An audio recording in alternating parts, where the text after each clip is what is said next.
Hi, I'm Dr. Brian Kaufman, a retired family doctor and a CLL patient myself since the year 2005. I'm also the co-founder, executive vice president, and chief medical officer of the nonprofit CLL Society. Chadi, do you want to introduce yourself, please? This is a little bit of a different interaction, so I'm really excited to be talking with you today. Brian, it's always a pleasure to be with you, and so happy that you're doing well, and so proud of all of the work that you're doing for patients. So I'm Chadi Nabhan. I'm a medical oncologist and a hematologist, and I did a lot of work in lymphoid malignancies, including CLL. As you know, I've published a lot in this arena, and I'm very interested in outcomes research. I have an adjunct professorship currently at the University of South Carolina in the Department of Pharmacy and Outcome Sciences. And I'm currently a book author, which I believe that's why you asked me to come on the show.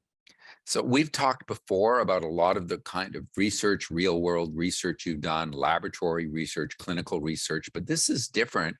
And this is a really heartfelt issue when I've looked at your book for you, and I think for a lot of CLL patients, because one of the big questions CLL patients have is, I live this healthy lifestyle, I feel fine. Why did I get this cancer? What's going on here? And often the answer is, we don't know. Bad luck. We know some things, radiation exposure may be an issue, but it hasn't had the same kinds of toxic exposure that some other cancers do with benzenes and other things like that.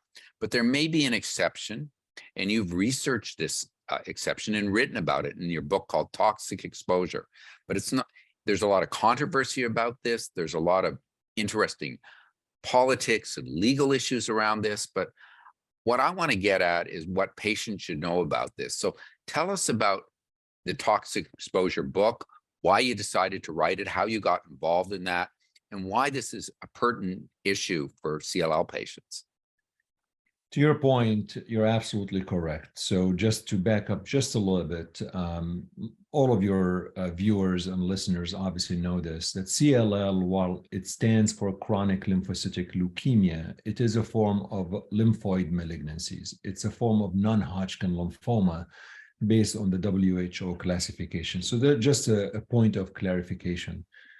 And you're absolutely right. For the majority of patients with non-Hodgkin lymphoma, including CLL, when patients are diagnosed with this disease, the first question you get asked is, why did I get it? And the second question you get asked is my family at risk? And of course, the third question, prognosis and treatment.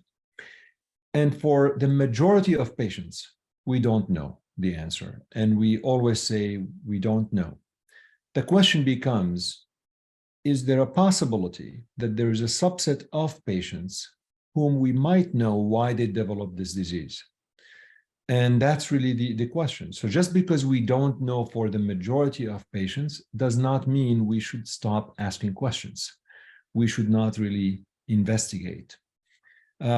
I was involved in this when I was asked by a legal firm based out of Virginia to look at the association of Roundup and non-Hodgkin lymphoma. And I've always known when I was seeing patients that pesticides increase the risk of non-Hodgkin lymphoma. It is something that I've known, but Roundup specifically, I was not really familiar with all of the details on Roundup. And we know that farmers have a higher incidence of CLL than people who live in cities. So yeah, I'm interested. Continue the story. Absolutely. Yeah. Farmers have higher risk of developing non-Hodgkin lymphoma and CLL, chronic lymphocytic leukemia. This is something known. But I was asked specifically about Roundup, and I wasn't just familiar with that particular herbicide, which is a form of pesticide, of course. But it turns out, I said, yeah, sure. I mean, let me just do some research and just familiarize myself. It turns out that Roundup is the most commonly used herbicide in the globe, in the world. And the use of Roundup has increased significantly since the mid-90s, when Monsanto is the manufacturer of Roundup, they introduced what they call Roundup Ready GMOs. These are basically crops that don't really get affected by Roundup, which kills the weeds. Roundup is a weed killer for those who are listening. So because they introduced the Roundup Ready GMOs, now the farmers— genetically modified organisms, right? Yeah. Genetically modified organisms. Now the farmers and others could just spray, right, Roundup, and it doesn't affect the harvest whatsoever. So the use of Roundup increased significantly, exponentially since 1996 or so. So I started seeing this, and then I reviewed a report that had come from the IARC. We call it the IARC for brevity, but it is the International Agency of Research on Cancer. IARC is a division of the WHO, the World Health Organization. It is tasked by really looking at carcinogenicity, which is developing cancer, because of environmental factors or because of exposure to materials that we possibly get exposed to a lot. So they look at a lot of things. And the way they do this, they actually gather scientists and folks who are actually familiar with the topic, and they look at animal studies, they look at cellular studies, they look at genotoxicity, everything, and they look at epidemiological research as well.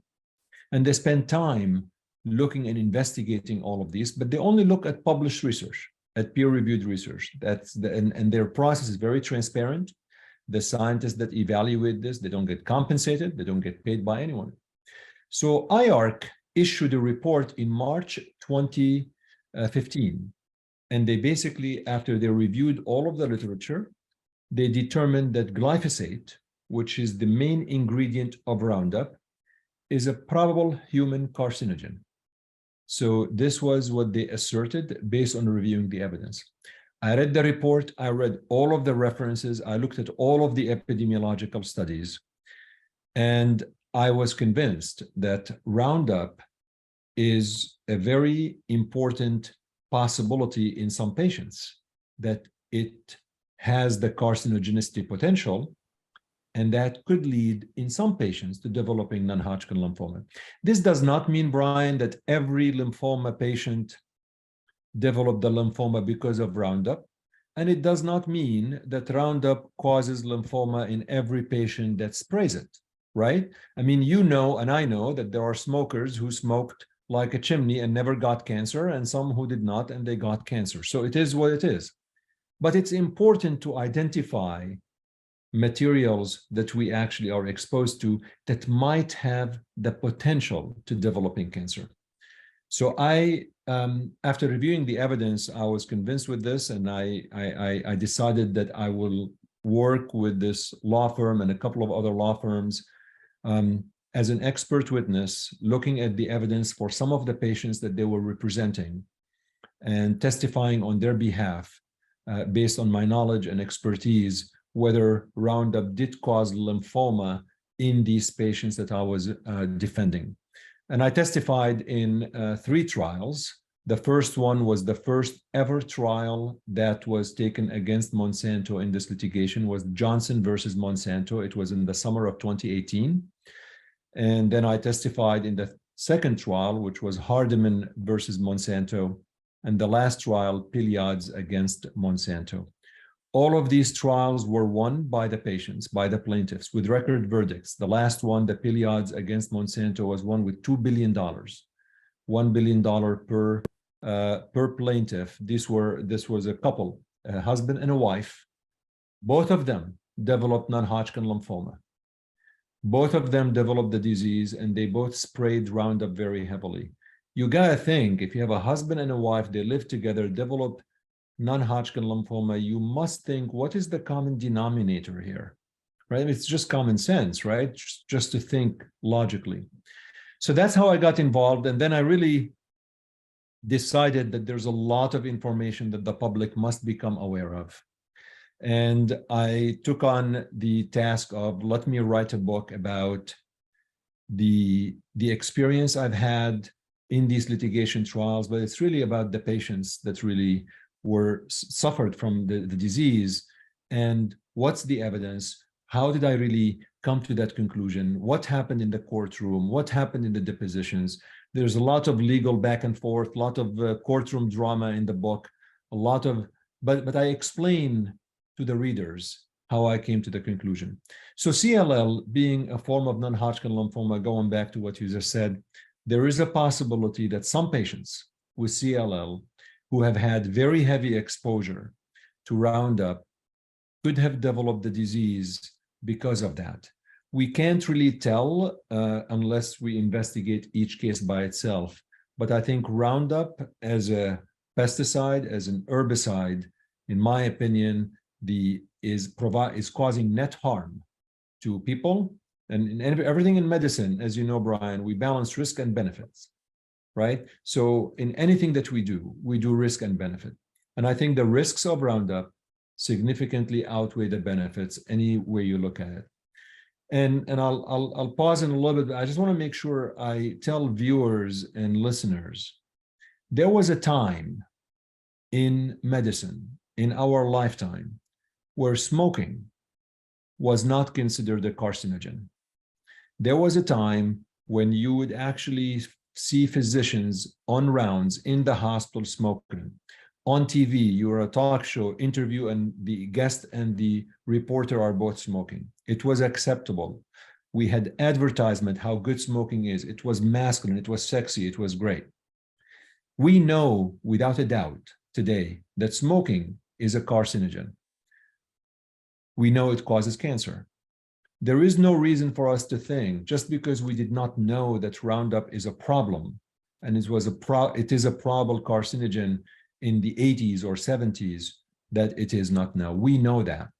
And despite the fact that the EPA and other regulators have suggested it is actually safe, the science contends against that. We just had a recent study from the NIH published in the Journal of the National Cancer Institute, the JNCI, showing that in the urine samples of patients who have heavy exposure to glyphosate, there are compounds, metabolites that are associated with oxidative stress.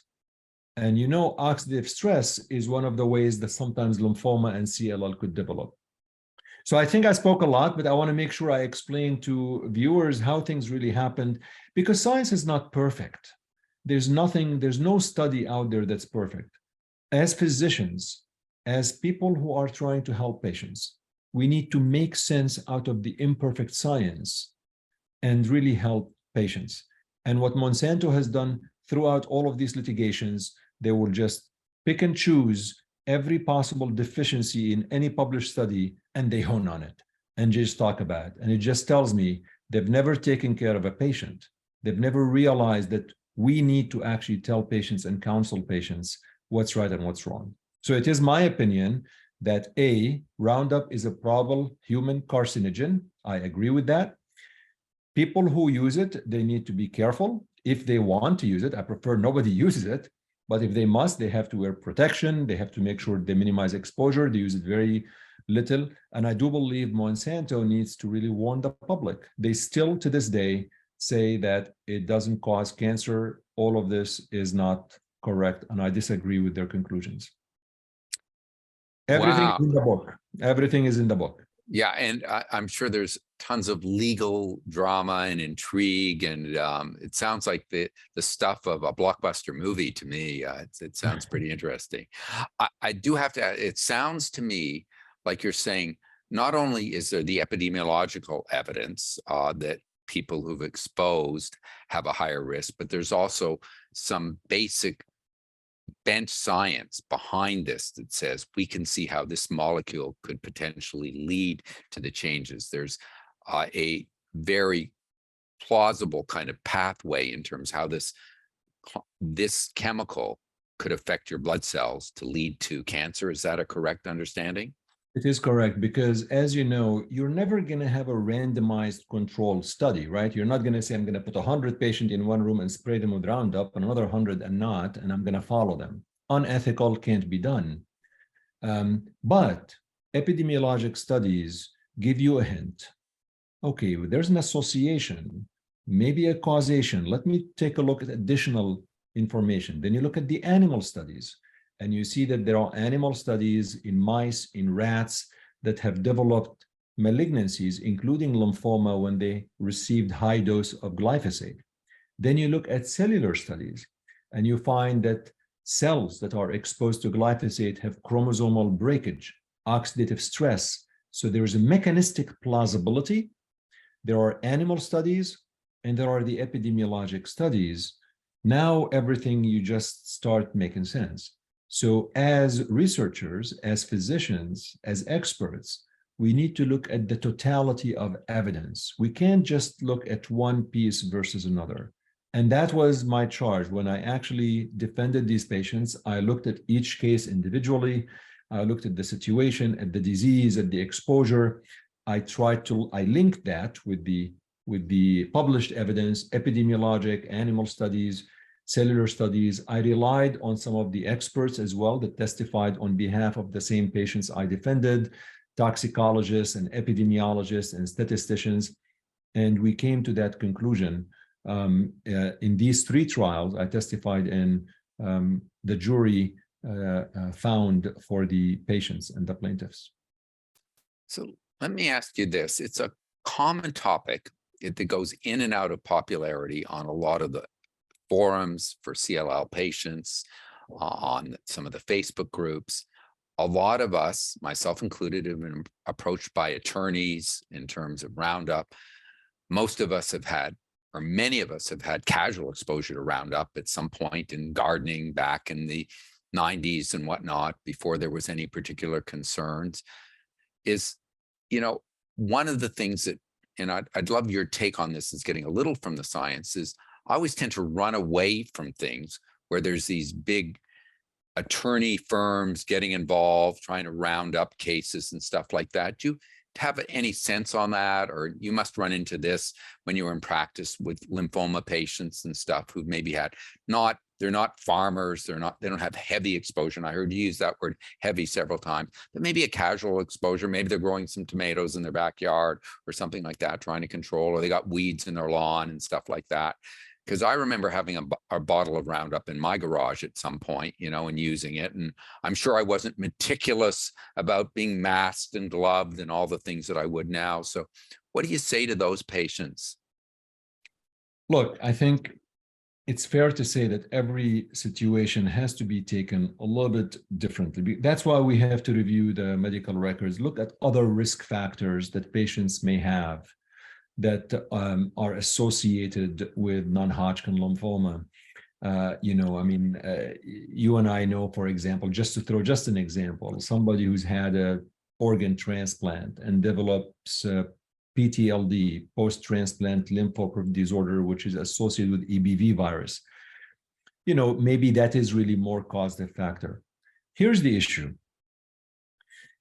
Is there an opportunity to improve on tort reform, which is really the underpinning of your question? I do think so, because I do think that there comes a point where then the law firms will assume every single lymphoma patient is caused by Roundup, and they rally the troops and they get all of the cases. And that's probably not true. We know not every lymphoma patient is caused by Roundup, and we know that Roundup doesn't cause lymphoma in every person that sprays it. Is it possible that it causes lymphoma in some patients? The answer is absolutely yes, in my opinion. The only way to find this out is by really looking at each individual case. So in your situation, where an attorney says, let's do a free consultation, it is not wrong to say, yeah, sure. I don't have the time for this, but if you want to, review my records with somebody who's an expert and see if there's something there, there's nothing wrong with that, because there is a possibility. It's very difficult to look at things on a population base, except to say that Roundup or glyphosate is a potential or a probable human carcinogen. Like I said, I tried to contrast to tobacco, because I tried to say, like we all know, my grandfather smoked a lot, and he lived actually till 96. So it's hard to tell. Maybe there are other reasons certain folks develop malignancy, but there's no question in my mind that there's a net harm with this compound. Let me ask you if you have any final thoughts or final messages you'd want to get to the chronic lymphocytic leukemia, and I would say slash small lymphocytic lymphoma to put an explanation point on that, because as you say, CLL has the blessing and the curse of being both a leukemia and a lymphoma at the same time. I say it's a blessing because we benefit from the research in both areas, but it's sometimes complicated for patients to get that we're both a leukemia and lymphoma at the same time. But any advice or any final thoughts or any takeaway messages that you think patients should get from your experience in this and what they get out of reading your book? I think patients need to be advocates. They already are advocates, but I think that advocating for yourselves is the most important thing. And I know you believe in that. This is the core of a lot of things that you're doing. In fact, that's really why CLL Society is really providing an amazing platform for patients to be able to advocate for themselves. I also sometimes think it's not fair when a patient is have a disease and they're undergoing treatment and everything, then you ask them, in addition to that, you need to do more and more. But that's really my advice. And keep an open mind.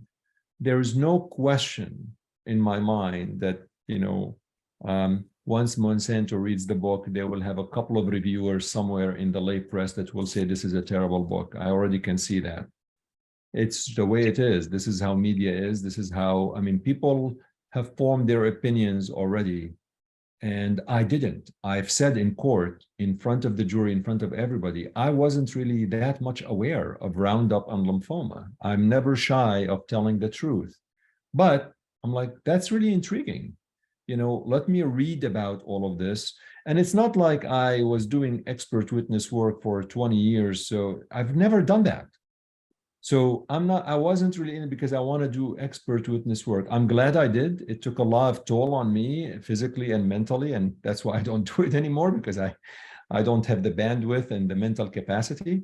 But for patients, I think they need to keep an open mind that science evolves. We may know things today that we did not know last year.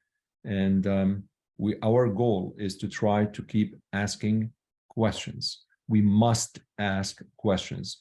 The minute we stop asking questions, then we are not advocating for patients and for ourselves anymore. Chadi, I'm so delighted to hear. I can't wait to read the book. I understand it'll be released at the end of the month. Do you have a copy of it you can show us here? Yes. Yeah. This is the book, Toxic Exposure. I'm doing my best talk show host thing here, trying to get, I'm excited. I can't wait to read it. And I'm so appreciative of what you're doing for the lymphoma community, including those with CLL. Thank you so much. Brian, thank you. It's been a pleasure and always good to see you. We'll put a link on where you can get the book once it's available. Thanks. Thank you.